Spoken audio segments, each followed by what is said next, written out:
Thanks ever so much for joining this afternoon. We've just got a few more people connecting in, so 2 more minutes and then we'll start.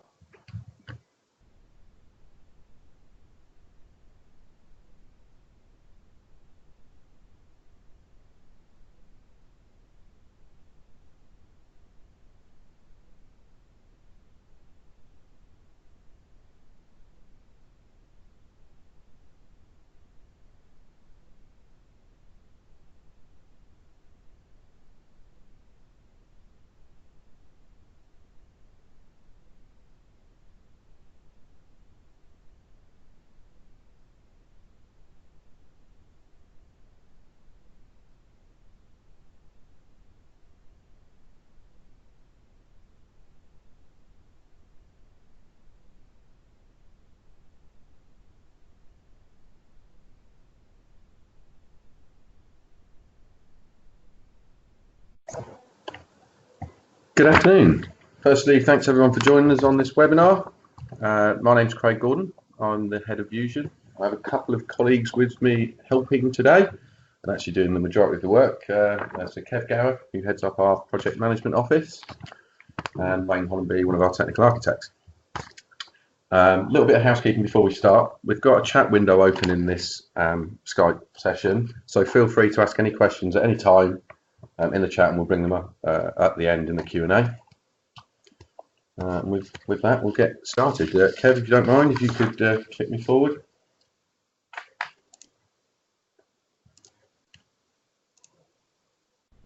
So the agenda for this session, it shouldn't take much longer than about 20 to 30 minutes. We're going to whiz through an introduction, which will include what are the features and benefits of the new panel for you. We're then going to run through some demonstrations for provisioning and management, which is how to set up a new customer, how to add a new service to an existing customer, and how to increase or decrease the quantities of licenses in an existing service. So some common tasks that we see within the provisioning system. We're then going to have a look at billing, and in the billing section, we won't demonstrate that today, but we'll talk through to you what payment options are available and what billing cycles are available to you. And then we're going to go through some next steps. So what do you need to do if you'd like to become an early adopter of our new panel? We'll then go through some FAQs followed by Q&As right at the end of the session.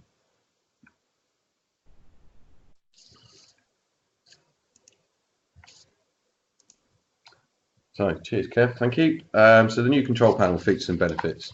I guess one of the most important things for this panel is it is designed for the cloud. That helps us in real terms address any sort of performance issues. So we shouldn't hit any scalability problems, issues, etc. It's got increased technical capabilities. It's the mainstream product. It's the latest version available. And in fact, the next upgrade is due in January for this as well already. So we've got some improved management capabilities that you'll see later in this session. We'll show you that. We've got a new marketplace which allows us to connect in and easily provision things like Acronis, DocuSign, Chorus, Nimble, etc. There's some massively improved customer self-service features, and there's major investment continually going into the platform. So multi-million-dollar investment going into this particular platform. So Kev, you could come forward again. Thank you. So we're now going to show you the provisioning and management system. So in this, we're going to be showing you how to set up a new customer, which is very similar to the existing experience that you get in your panel today. We're then going to show you how to add a new service to an existing customer, and we're going to pick Office 365 in this case, and then show you the increase and the decrease of that service. Kev, once you're ready, if you can bring that screen over. So like I said before, we're going to now show you how to set up a new customer. Again, this looks very, very similar to your existing panel. For those of you who do this process within your accounts. So look and feel is almost exactly the same here. So there's a number of different boxes for us to fill out. So Kev's just going to fill those out right now, the address fields, city, country, postal codes, etc., and zip codes. Kev, is there any changes to this system, or is this exactly the same as what we see on the old one? Very similar to what we see in the old panel. So it really is just putting in more basic information for the new customer, so you can get that record into your account. It allows you to track who they are. Oh, brilliant. Cheers. So once we've got the name fields, email address, and phone numbers done, that will enable us to then set up all of that core account settings.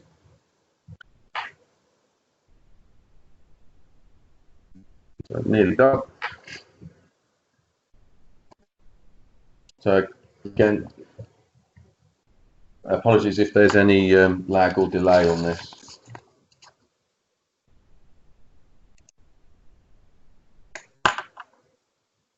And the last step now is obviously just to create the login for that new customer account.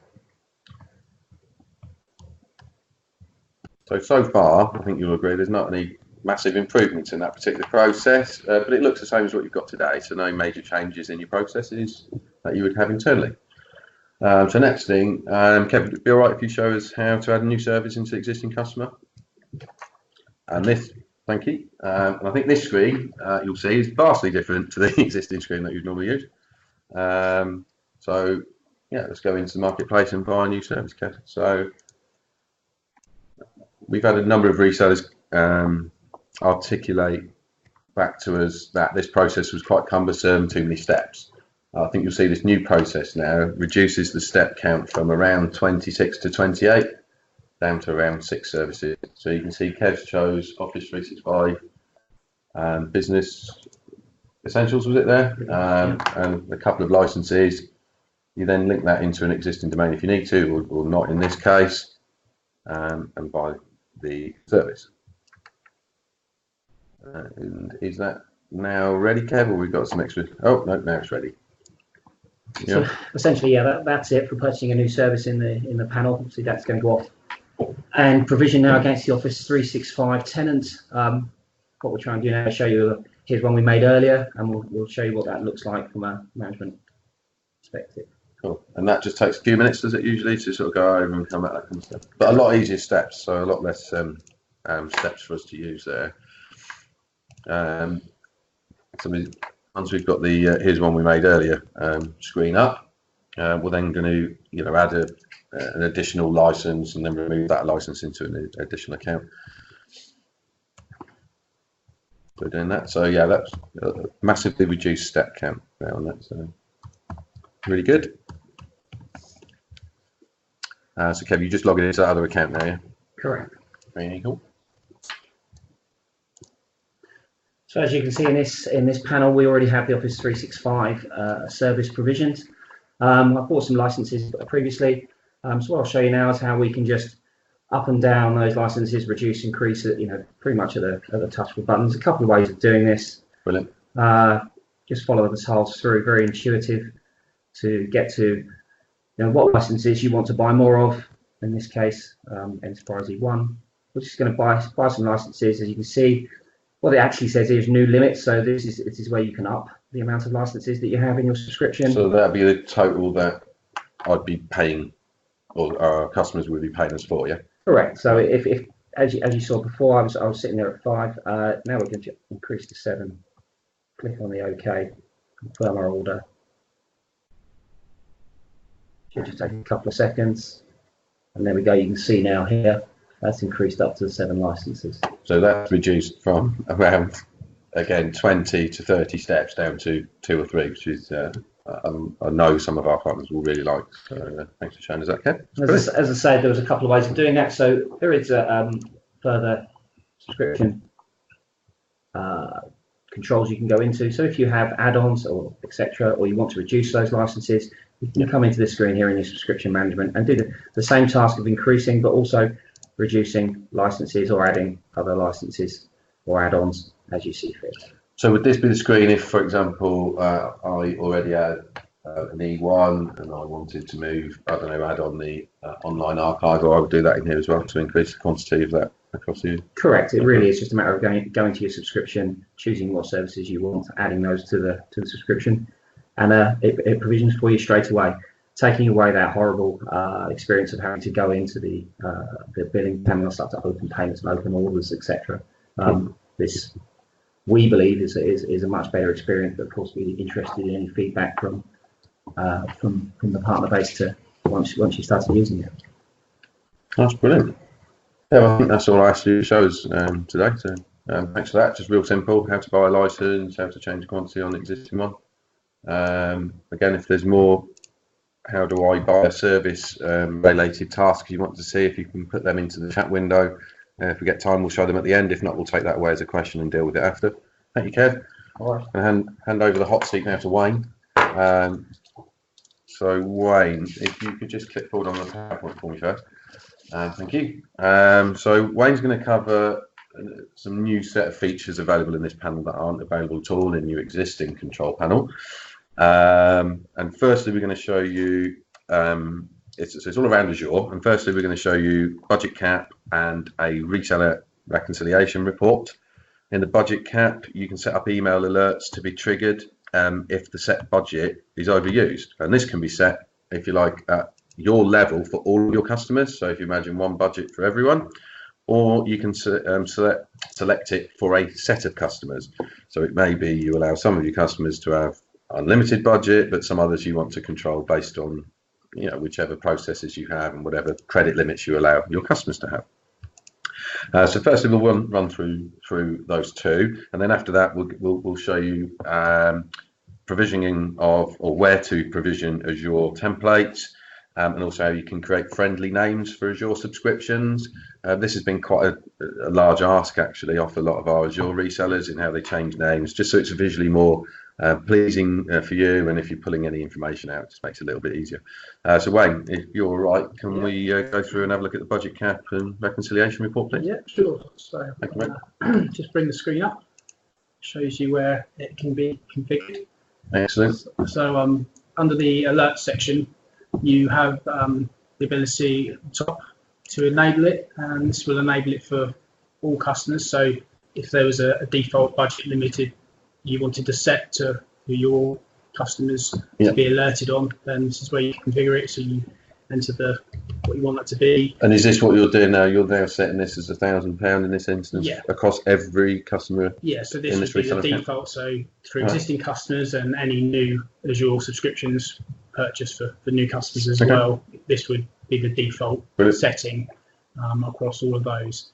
So you can configure it to just send once after budget's been hit, or it will send on a daily basis. So it's triggered at 80% ratio. So if you were to put this at £1,000 at 800, when it got to an £800 spend, that would trigger off an email saying you're close to your limit. Yeah, it would trigger a report. Yeah, and then when you get to 100, then it would start alerting you. Brilliant, that's fine. And all you need to do is hit submit, and then that's it. Yeah, hit save, and then that will save the configuration.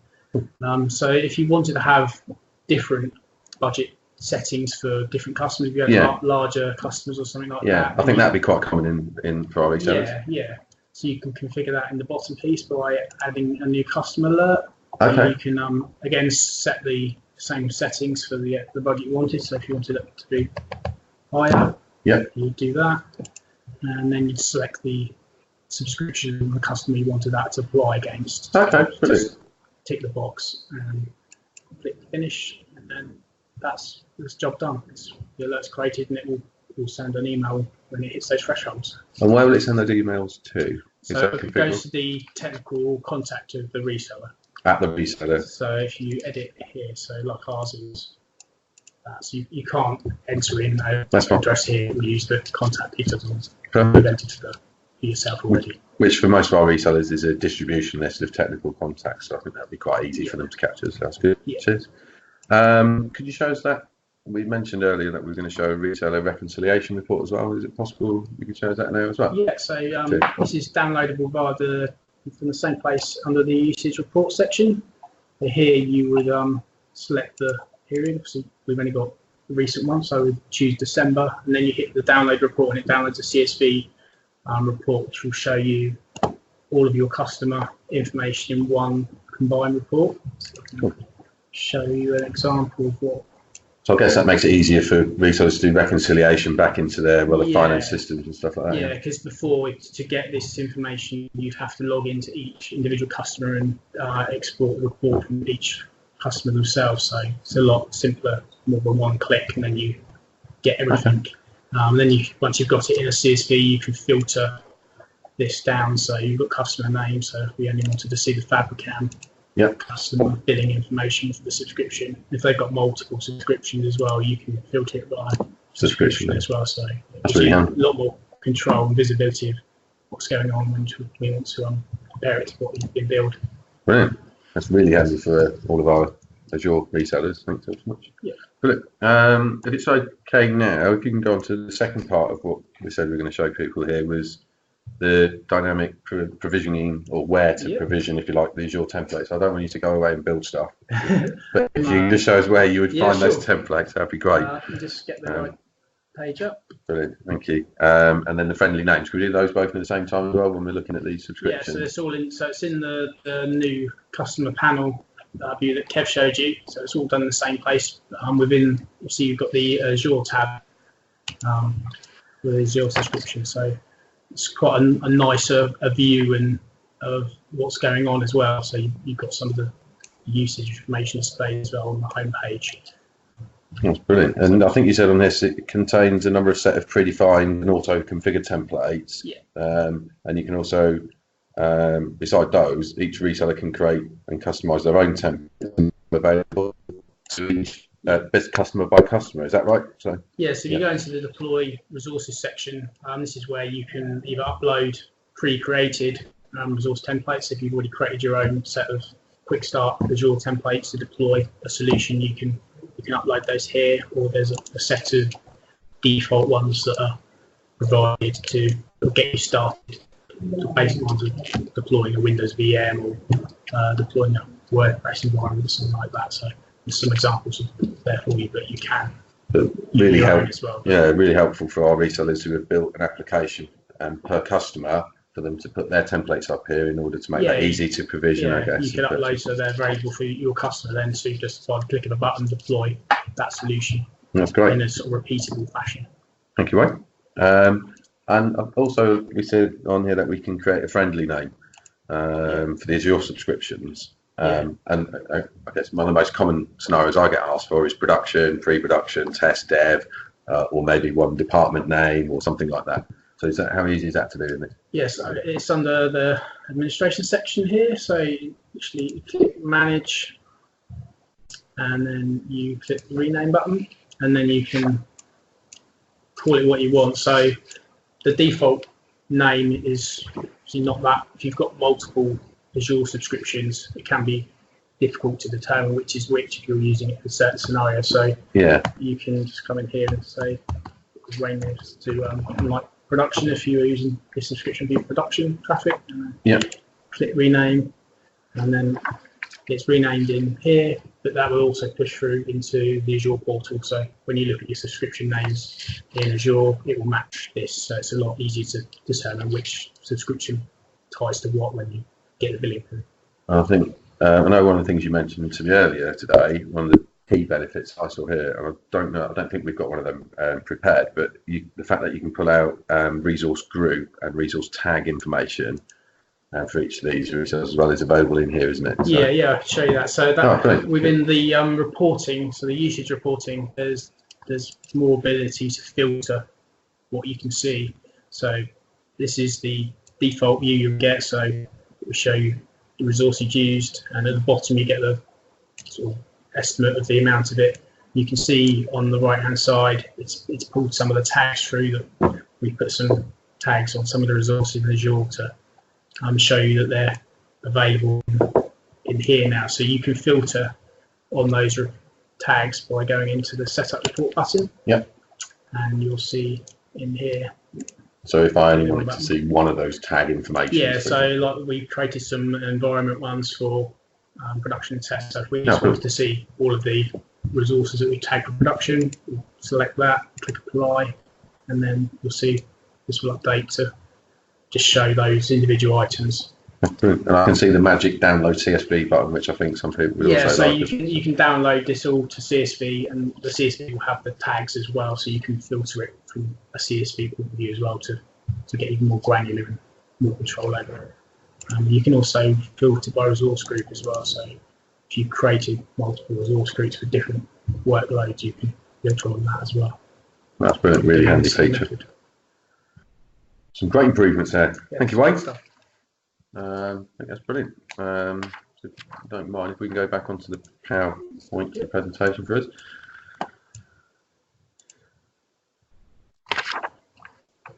If you can check next for me, that'll be great. So thanks for showing us that. There's some brilliant new features. That Azure piece. Back to the agenda. Following the new Azure management features, just wanted to cover what billing payment methods are available within these new reseller accounts. And to put it simply, overall, your billing experience will be the same as your existing panel for this panel. So we bill our partners who have a GDP account with us via direct debit in exactly the same way as we do today. You will be required, if you want one of these new panels now, you'll be required to fill out a new direct debit mandate, simply because we're using a new payment platform via Go Cardless. It still uses backs, so nothing to worry about. There's no process change. It's just a new agreement for the new platform type. You could also choose to pay us via credit card for this new account, but typically this is for really small transactions, so we've only got a couple of resellers who choose that option. So one new feature in particular for any of our partners who have a Euro or Irish account with us, or Euro Irish account, is the ability to pay via a SEPA for the new account as well. So we've got that automated payment type now in for these customers, which is brilliant. And for those of you who are on the webinar who use our billing as a service offering, the direct debit and credit card options will be available when we launch billing as a service for this new panel, which is towards the end of Q1, as you can see on the screen there. So expected at the end of Q1 2018. Wayne, if you could, thank you. Just coming on to billing cycles, I've been asked about this a number of times, as of my team, to the partner account managers and the business development managers, around billing cycles. So our recommended option is what we call standard billing, and this is because it matches what Microsoft do and the information that's held for the customers and the subscriptions in Partner Center. All subscription start and end dates across all systems basically marry up, to put it simply. There is another option. It's called statement billing. This is typically used by resellers who currently bill all of their customers on the same day of the month every month. So for people who've got lots of services, but on the 7th or the 15th of the month, they would always invoice that customer for all of those. Not a massively popular option, but it is available. There is a new feature, which you'll see down the bottom of the screen now as well, which is the ability or API access into the billing data. And this will be used if you want to pull or connect directly into the billing data for you to be able to integrate it into your other systems. So typically this is used for any other financial package that you're using, again, to send out your bills through to your customer. So more details of that will be coming out again next year. That's not turned on right now as we currently speak in this month, but Q1 next year for that. Thanks, Wayne.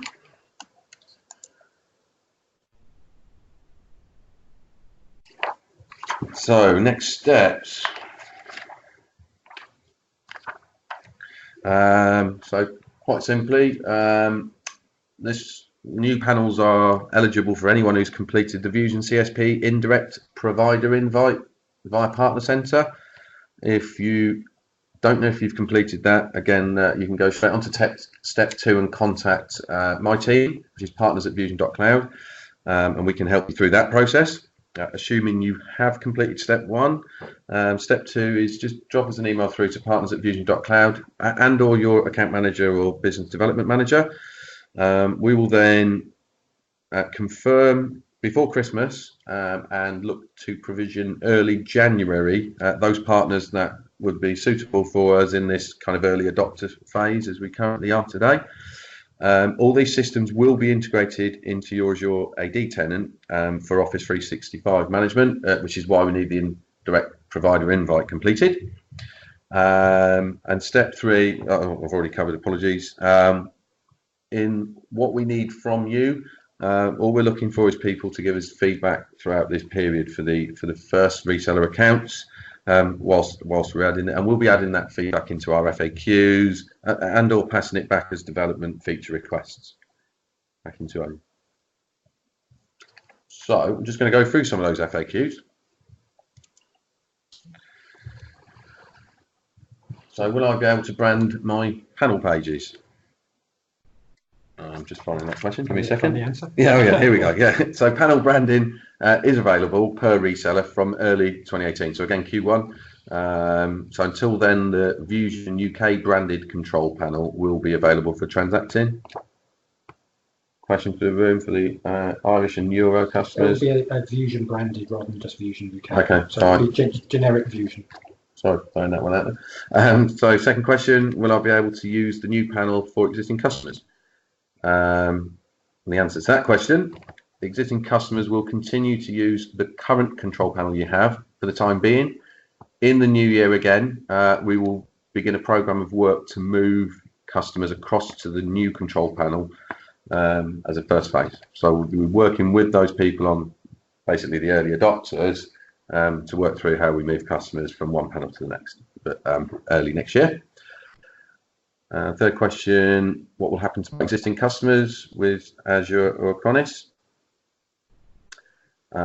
So as above, we'll begin a program of work to the new year to move any of these customers across to the new control panel for Office 365 first, and then we'll be looking at the Acronis and Azure customers straight away afterwards. What do I do if a customer wants Office 365 and the offer is not available through the new panel? So simple answer to that is we aim to put all offers for Office 365 into the new control panel in 2017. Our focus is on the core and popular SKUs, if you like, or offers in the first instance.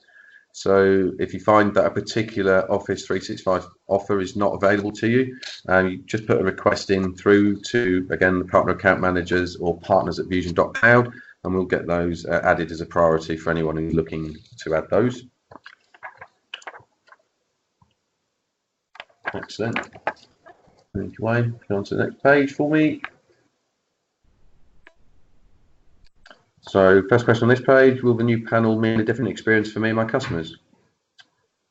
So the new control panel, as you've seen, has been designed to give a more intuitive buying and management experience for end customers. So more features, simpler buying. I think it's the easiest way of explaining that. And for you as a reseller, buying on behalf of your customers is obviously a lot simpler. Every customer provisioned on the new panel will immediately see the benefits of this new experience if they self-administer. If you administer on behalf of those customers, you would reap those benefits. Do I have to use the new control panel, or can I continue to use the current panel? So we recommend that you start to use the new panel for all customers as soon as possible, or as soon as it becomes available. So from today, we're looking for people who want to be on this early adopter, like I said, for provisioning early January. So you can start benefiting immediately in there, and also you can provide that first feedback, which is likely to create the biggest amount of noise this end as well. Will I receive 2 invoices whilst using the 2 panels? The answer is yes. So during the transitional phase of having customers managed out of both panels, you will receive 2 invoices, one for each of the panels. As we covered in the billing section, so it's the same experience to what you've got today. You just have 2 lots of those billing experiences. When we upgrade all of your existing customers to the new panel, you'll obviously then revert onto a single invoice for all of your transactions.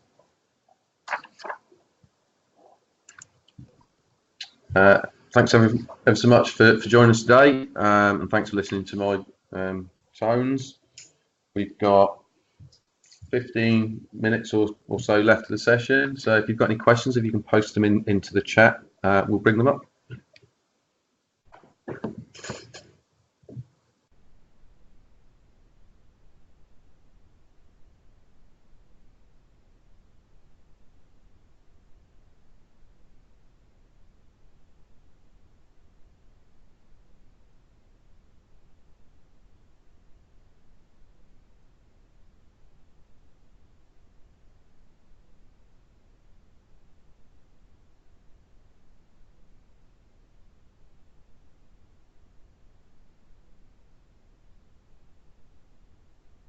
me to get a bit closer. Right, so I can see we've got some questions on the chat.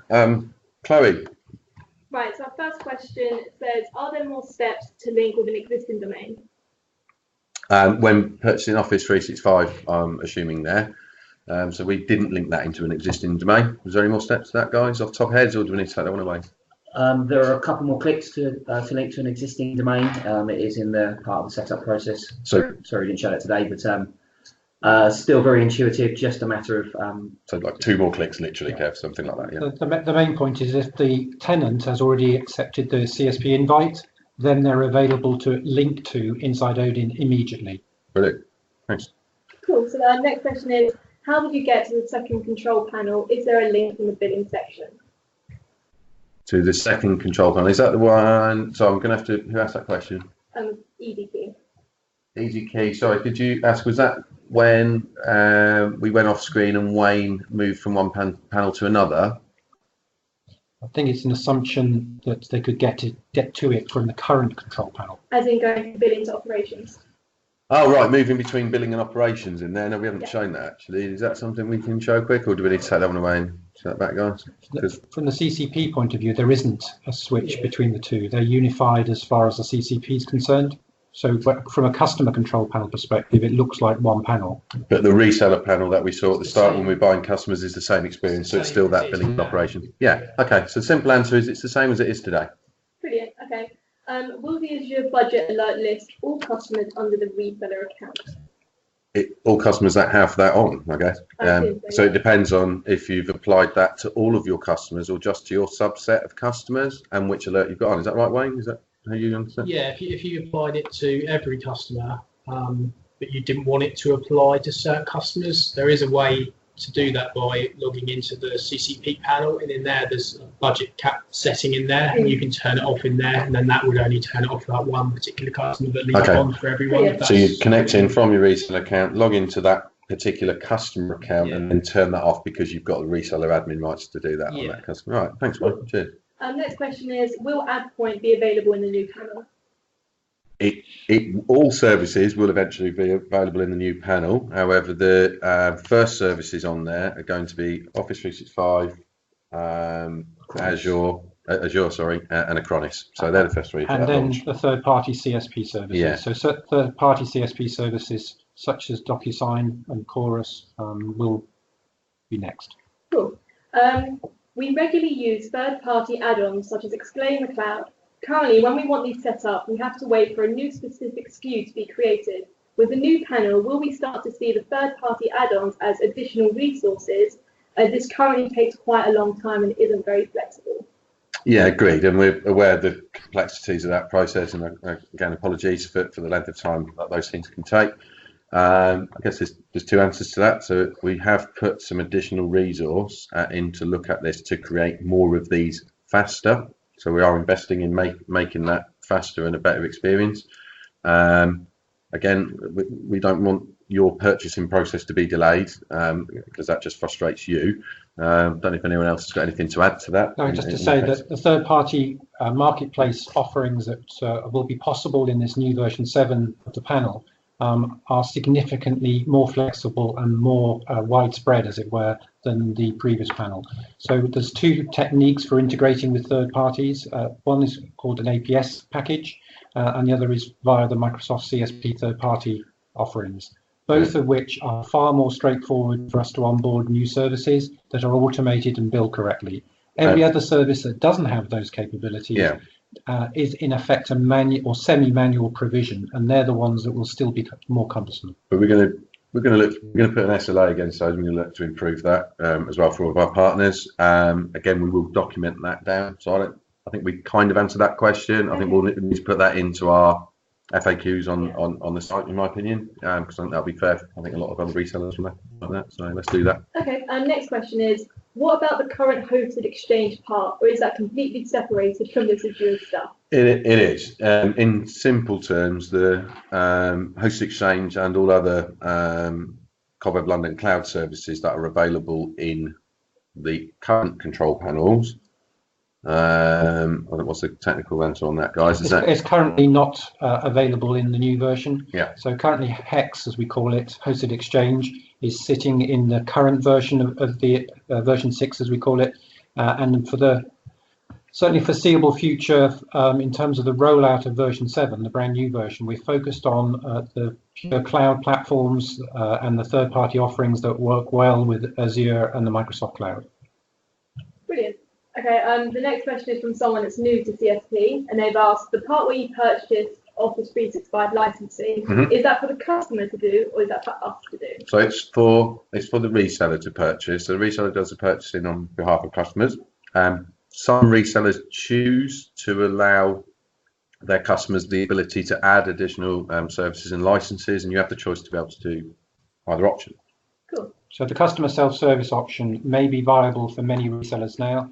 We've removed some of the complexity associated with that, but obviously the reseller has to be comfortable that they can capture the billing that's generated by that purchase if a customer is self-serving. Yeah, so yeah, just a word of warning there. If you allow your customers to buy things in a system that provisions it straight away, in particular with Azure, they could buy lots of very expensive things, and we would be billing you for that at the end of the month. So absolutely the answer is yes. Just make sure your processes are tight there as well. Okay. Next question is, for early adopters, would you be migrating all existing accounts across so we just use this new portal and therefore just get one invoice, or would we be effectively using 2 control panels? You effectively would be using 2 control panels.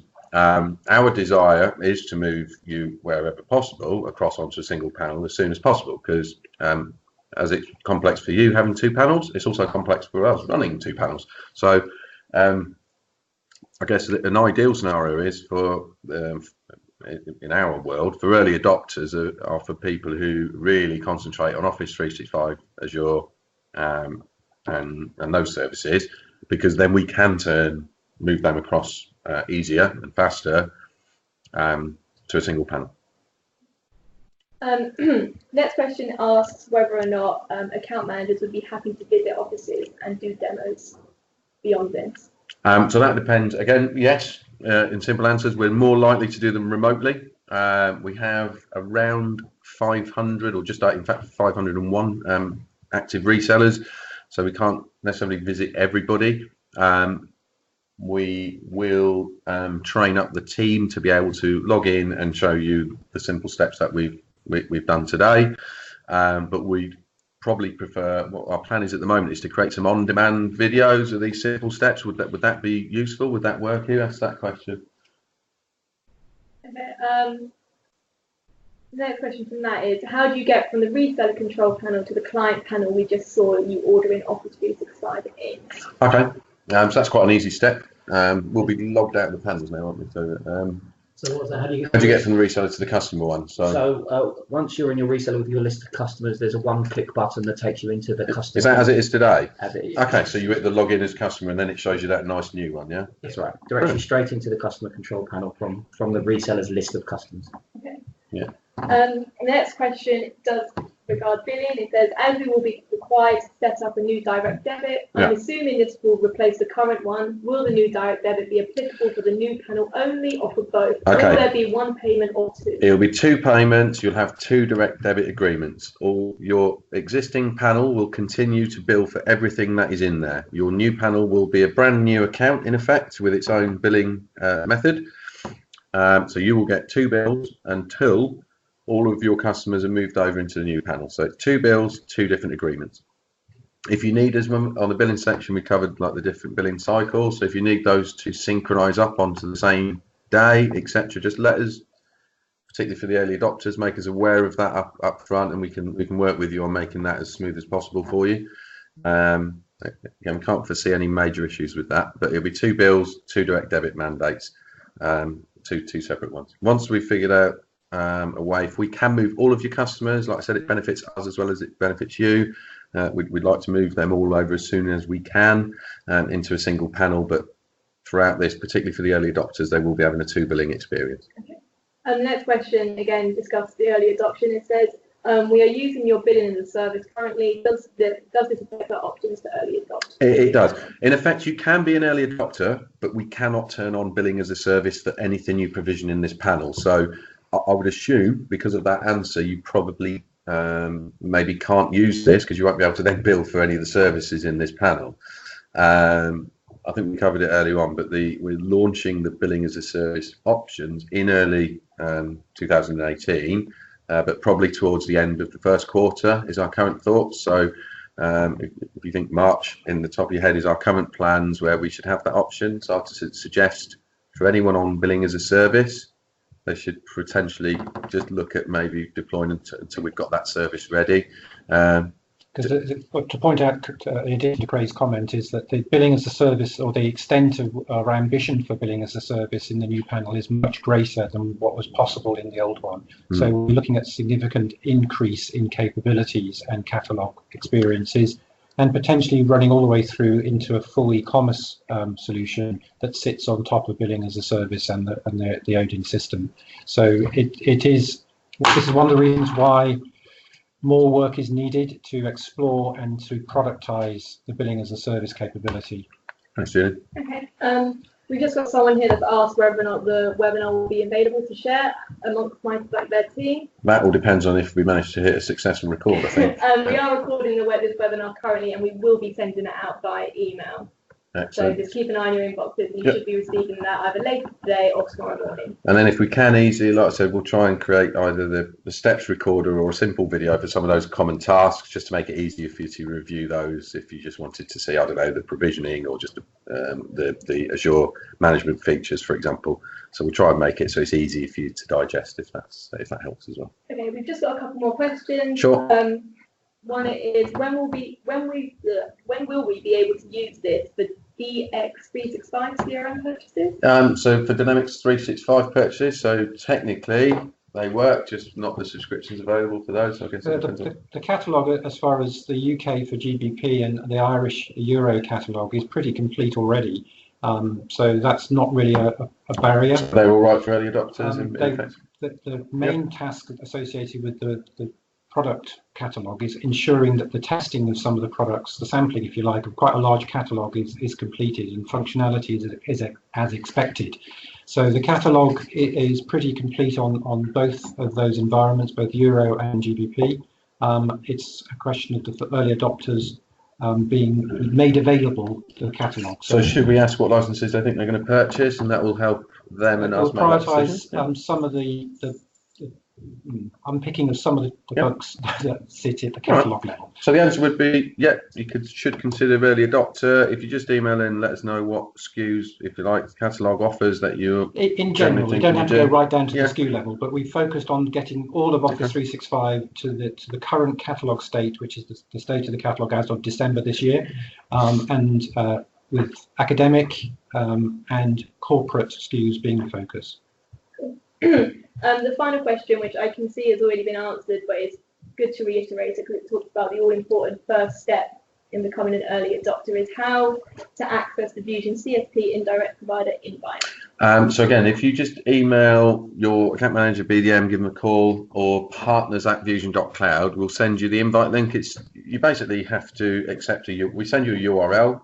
The admin on your reseller account needs to accept that and say, yes, we have a relationship with Vuzion, and then you're nearly enough done. So it's a very simple process. They have to have enrolled as an indirect reseller, though, as well. Yeah. But, with Microsoft. Yeah.